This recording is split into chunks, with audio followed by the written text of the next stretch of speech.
En medio de la criminalidad hay clamor porque los asesinos paguen el daño ocasionado a la sociedad, pero también porque los confinados salgan a la calle rehabilitados.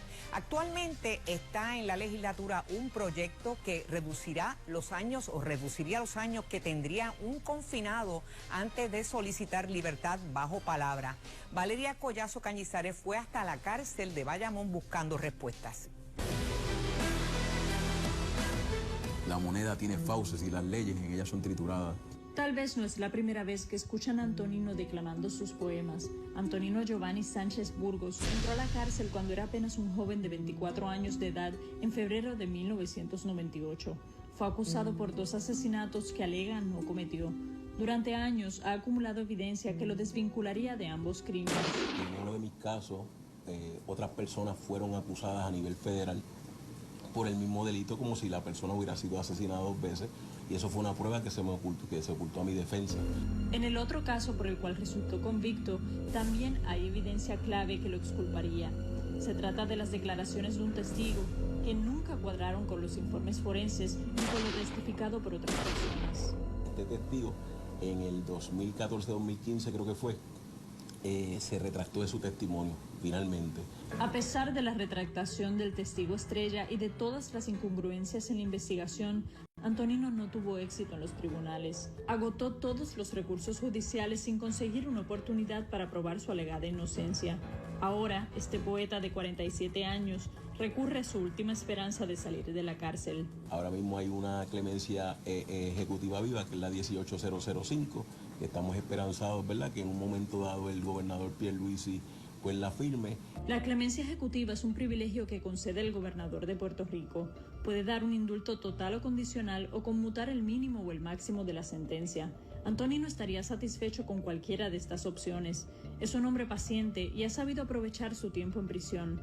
Durante los 23 años que lleva encarcelado, ha publicado 4 libros. El más reciente, Los hijos del punto, recoge sus memorias en el bajo mundo. Yo no cometí los asesinatos que me acusaron, pero sí estaba en esa vida. Mi mente era distinta antes. Muchas veces los errores que nosotros cometimos en el pasado los cometimos con otra mentalidad. Yo pienso que nosotros somos hijos del pasado y padres de nuestro futuro.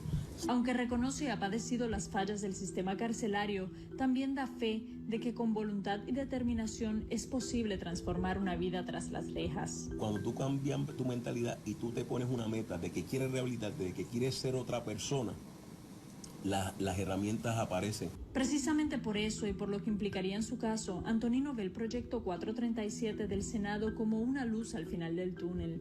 Esta medida reduciría de 35 a 25 años el tiempo mínimo a cumplirse en la cárcel en casos de sentencias por asesinato en primer grado antes de poder cualificar para libertad bajo palabra.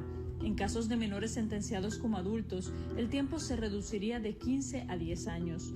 En delitos con sentencia fija de 50 años, se reduciría el tiempo mínimo para ser considerado para libertad bajo palabra de 20 a 15 años y de 10 a 5 años en el caso de menores.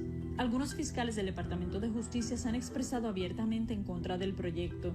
Sin embargo, desde la cárcel, muchos confinados piden que su voz sea escuchada y que se les conceda una nueva oportunidad. En el proyecto 437 es uno que, a pesar de yo ser inocente, pues ahora mismo yo tengo que cumplir un mínimo de 32 años.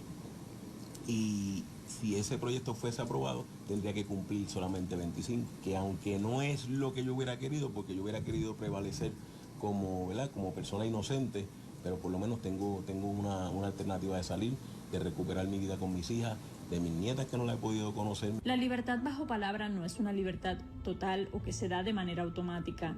La Junta de Libertad bajo palabra toma en cuenta varios criterios para aprobar un caso, tales como la totalidad del expediente penal, el historial social, psicológico y médico del confinado, su edad, la opinión de las víctimas, el adiestramiento vocacional o estudios que haya completado y el lugar en el que piensa residir. El hecho de que tú tengas derecho a ser evaluado por la Junta de Libertad bajo palabra no quiere decir que te la van a dar. Tú puedes salir en grillete, tienes que cumplir con unos requisitos que ellos establecen y si cometes algún delito o alguna violación a esos requisitos, regresas a la prisión. Antonino llegó a nuestra entrevista sin esposas ni uniforme de preso. Conversamos en una pequeña biblioteca que se ha convertido en su refugio en el Instituto Educativo Correccional de Bayamón. esta no es la típica cárcel. Los confinados hacen artesanías, toman talleres de teatro y se mueven con cierta libertad dentro de sus espacios limitados. Y aquí, como en otras prisiones donde ha estado cumpliendo años de su condena, Antonino ha conocido a otras personas que aseguran que han sido privadas de su libertad injustamente. No duda que haya más inocentes en las cárceles, como también afirma que hay muchas personas que, con el paso de los años, cambiaron y son capaces de aportar a la sociedad de una manera positiva. Cuando tú estás en la prisión, tú tienes tiempo para pensar y repensar y las consecuencias, la magnitud de lo que tú cometiste. Yo no hubiera hecho esto, no hubiera hecho lo otro. Y yo te aseguro que hay muchas personas arrepentidas esperando esta oportunidad, esperando esta segunda oportunidad para demostrar que verdaderamente ha surgido un cambio en sus vidas. El proyecto 437 fue aprobado por el Senado el pasado mes de octubre con votos de legisladores de todas las delegaciones. Hubo 3 abstenciones y ningún voto en contra. Ahora está bajo la evaluación de la Cámara de Representantes. El Departamento de Justicia ha levantado objeciones y propondrá varias enmiendas. Antonino también quiso proponer una. Yo propongo que una de las enmiendas que se puede hacer al proyecto 437 es que cada uno de nosotros, que nos beneficiemos de ese proyecto, que donemos horas comunitarias para dar charlas en escuelas, en universidades, cuestión de buscar sanear nuestra sociedad. El proyecto 437 del Senado fue presentado por la senadora Joan Rodríguez Bebe y Gretchen Howe, y los coautores fueron los senadores William Villafañe y Ramón Ruiz Nieves. El proyecto ya se aprobó en el Senado, no hubo ningún voto en contra, sí hubo 3 abstenciones, ahora está bajo la evaluación de la Cámara de Representantes. Pero vamos a analizar el caso de Antonino brevemente para ver cómo este proyecto pues le afectaría, ¿verdad? ¿Cómo aplicaría en un caso como el de Antonino? Antonino fue sentenciado a 127 años de prisión, de los cuales ya ha cumplido 23. Para poder solicitar o cualificar para la libertad bajo palabra, Antonino tiene que cumplir 35 años, un mínimo de 35 años en prisión. Si se aprobara este proyecto, eso se reduciría a 25. Como mencioné, ya él cumplió 23, o sea que solamente tendría que esperar 2 años más en lugar de 12. Ahora paso con Yolanda, que va a hacer un análisis del proyecto. Gracias, efectivamente, gracias Valeria, muy interesante este reportaje y obviamente este proyecto, porque, bueno, se trata de rehabilitación y tenemos con nosotros los fiscales y acompañados nada más y nada menos que por el licenciado Julio Fontanet de Proyecto Inocencia. Los augurios para este proyecto, particularmente. Pues Yolanda, creo que son bien positivos, primero porque se aprobó en el Senado y segundo, yo creo que quien lea el proyecto y lo entienda bien no puede estar en contra. Yo he escuchado alguna desinformación diciendo, por ejemplo, que las cárceles se van a vaciar. Eso no es cierto. También he escuchado de que están bajando de las sentencias a los convictos. Tampoco es cierto. Lo que plantea este proyecto es sencillamente que baja los años en que una persona pueda cualificar para la Junta de Libertad bajo palabra. No es que se va a eliminar la pena, es que va a ser evaluado. Si está rehabilitado, si no ha tenido problemas en la cárcel, si no es peligro a la sociedad, pues esa persona puede salir en libertad bajo palabra. Si no, se queda en la cárcel. Debo decir que invitamos aquí al secretario de Justicia, Domingo Emanueli, declinó, pero es evidente que justicia, distinto a otros casos, claro, por ejemplo, como el ADN en el pasado, hay inclinación a enmendar el proyecto y eso suena claro, muy bien. Si plantear enmiendas que no se oponen, es que quieren hacerle unas modificaciones y obviamente hay que mirarlas, pero insisto, yo creo que es importante que todo el mundo entienda. Si usted tiene una persona que lleva 25 años en la cárcel y lo han sentenciado a 500, 600 años, 200 años y está rehabilitado, ¿qué fin público sirve el mantener a esa persona presa si está rehabilitado? Si no lo está o ha tenido problemas en la cárcel, pues que siga extendiendo su sentencia.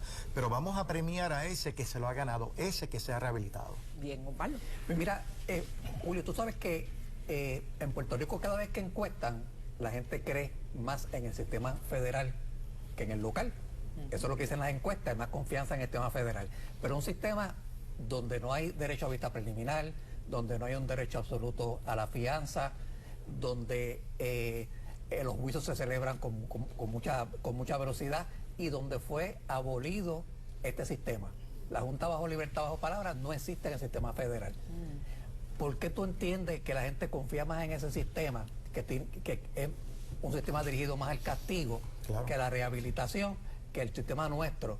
Bueno, yo creo que hay un problema de complejo colonial, en primer lugar, pero también hay otro que los propios jueces federales están abogando por un proceso de reforma penal a nivel federal para eliminar la sentencia mínima, que ha logrado que Estados Unidos, que tiene el 5% de la población, tenga el 25% de la población carcelaria del del planeta. Así que eso es un problema. Y la crítica no viene de los ojos de defensa, ha venido de libros que están surgiendo sobre críticas a ese sistema que tiene encarcelado a 1 de 4 norteamericanos. Ese es un sistema que realmente hay que reevaluarlo. Y yo creo que en ese proceso es que surge esta legislación, porque Puerto Rico es parte de esas estadísticas. ¿Para qué vas a tener a alguien preso si ya está rehabilitado? No estoy diciendo que todo el mundo va a salir en libertad o palabra, eso es un privilegio, no es un derecho, pero insisto, si estás rehabilitado, ¿qué fin público persigue el mantenerte preso que cuesta 40,000 o 50,000 pesos al año un confinado en una institución penitenciaria? Yo Sí, adelante. concurro con Fontane, pero lo que pasa es que donde yo presento duda es si en efecto el sistema de corrección rehabilita. Esa es la base que hay que establecer. Si es tan efectivo, ha sido tan efectivo el Departamento de Corrección que rehabilita a los confinados tan rápido que justifica una reducción en los años para cualificar a libertad bajo palabra, porque aquí se van todos los casos que tengan sentencias mayores de 25 años, depredador sexual, un violador, abuso contra menores, todo. Así que, por eso es que si miras la ley, o sea, que vas a ser evaluado, para hay unos criterios, no puede ser una persona que es peligro a la sociedad, que está certificado ya que ha sido rehabilitado, es decir, que no es que todo el mundo va a salir, vas a evaluar y cumple con esos criterios que la propia ley establece, que son muy rigurosos, pues entonces puedes ser cualificado y se te puede conceder. Y si te portas mal, si violentas alguna disposición, regresas a la cárcel y se revoca ese privilegio. ¿Sabes qué pasa? A mí me parece interesante. Lo que pasa es que en el país hay una percepción de que el sistema falla mucho, el sistema de corrección, ¿verdad? Claro. Y hay un clamor en la calle porque hay tantos casos sangrientos, crímenes, etcétera. La criminalidad tiene a las personas esperando que la cárcel sea una de castigo. No hablan ni de rehabilitación, de castigo, que boten la llave. Bueno, y el problema es que eso es inconstitucional. El castigo es una finalidad de la pena, pero no es el único. Es que no puede serlo. Tiene que coincidir con ese proceso de educar, de prevenir y de rehabilitar a la persona. Y yo creo que 25 años puede ser un indicador para evaluar. Has sido rehabilitado, no importa la pena que te imponga. Si no lo estás, sigues en la cárcel. Si sales y no cumples las condiciones o incurres en conducta delictiva, regresa y extingue el resto de la pena en la cárcel. Pero mira, Yolanda, aquí en Puerto Rico el esclarecimiento de los casos puede estar redondeado un 30%. Vamos a redondear. Y de positivo. Exacto. Y de ese % esclarecidos, no todos salen convictos. Quizás un % similar se logra la convicción, por un 30%. Quiere decir que ese 30% que se logró la convicción pueden salir en 25 años y dejan sin efecto las penas de armas. Porque las penas de armas ahora mismo son consecutivas al asesinato. Bueno, al ponerle el tope de 25 años dejó sin efecto las penas de armas, se tornó académica. Pues precisamente esto conlleva que se enmienden otras leyes, ¿no? No es necesario, porque la ley dice que no importa la suma. Si tienes una pena de 99 años, esa va a absorber las demás y a los 25 años vas a cualificar. Así que no tienes que enmendar la ley de armas, puede ser consecutiva, que yo creo que también es inconstitucional que tú le impongas al juez la obligación de que tiene que ser consecutiva, ¿no? Pero ese es otro argumento. Julio, pero ¿qué tú le dices a los amigos que nos están escuchando que son familiares de víctimas, personas que han sufrido esto en carne propia, que cómo tú le vendes que esta ley es buena para ellos, que vieron a su familiar que fue a morir y que han pasado por todo esto, que el sistema los sentencia a 127 años de cárcel, por ejemplo, y van a salir a los 35 años, en algunos casos 35 años es una 25. Hay un discurso que es de que se legisla a favor de los victimarios y no de la familia de las víctimas. Bueno, para un poco, ¿verdad? Lo que plantea Osvaldo, que es un planteamiento legítimo que uno tiene que responder. Y yo pienso diciendo que aquí todos hemos sido víctimas, es decir, o tenemos un familiar o uno mismo ha sido víctima. La pregunta es qué uno va a hacer. ¿Uno va a perdonar a esas personas uno, si se prueba que esa persona fue rehabilitado, yo voy a seguir todavía con ese odio, con esa sed de venganza. Eso no es humanista, los que somos humanistas, no es cristiano, los que somos cristianos tampoco. Es decir, yo pienso que inclusive con los de la pena de muerte, en personas que perdieron familiares y que el victimario fue sentenciado a muerte, cuando fue sentenciado a muerte, muchos de esos familiares planteaban: no recibí ninguna satisfacción, al contrario, me siento aún más ahogado en esta pena, en este dolor.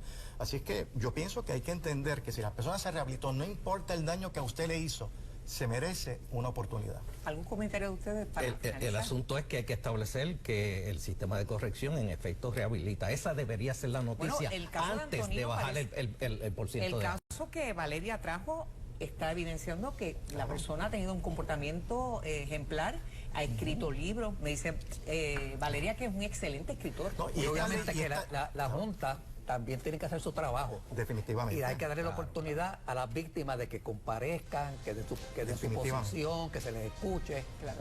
O sea, que no puede ser un sistema que deje fuera al elemento de aquellos que Así sufrieron el daño. Bueno, pues nada, se nos ha No, no, terminado el qué tiempo pena. de esta parte. Muchas gracias, licenciado. Muy bien. Y vamos ahora con Valeria.